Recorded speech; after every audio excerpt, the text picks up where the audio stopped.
Bibisita sa ganina si President Bongbong Marcos sa mga naapektuhan ni Super Typhoon Nando.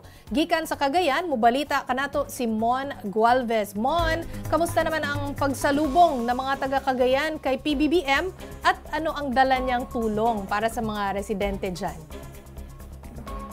Yung gabi, Chiki, mainit at tinanggap ng mga taga-Cagayan ang pagbisita ni Pangulong Bongbong Marcos para nga personal na magpaabot ng tulong sa mga nasalanta nagdaang super bagyong Nando.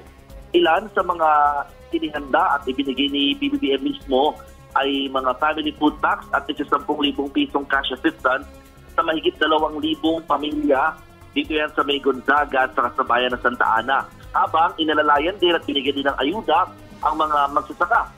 Nandiyan yung mga fertilizer at meron din ibinigay ng mga bindi ng palay, mais at mga gulay, maging cash assistance para sa mga magsasakang umaaray matapos mapadapa ng super bagyo ang kanilang mga pananim.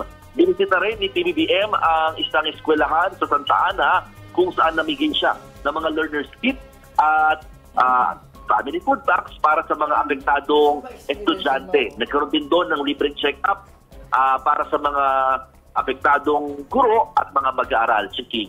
Oo, pero kumusta na ba in general ang sitwasyon ngayon sa Cagayan, Mon?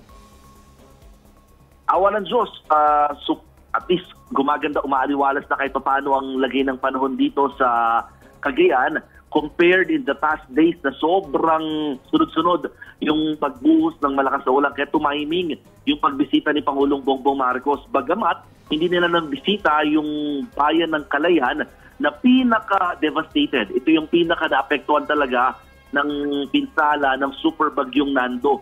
Pero nangako naman ang gobyerno na patuloy pa rin ang pamimigay at pamamahagi ng ayuda o tulong sa mga residente roon. Chiki.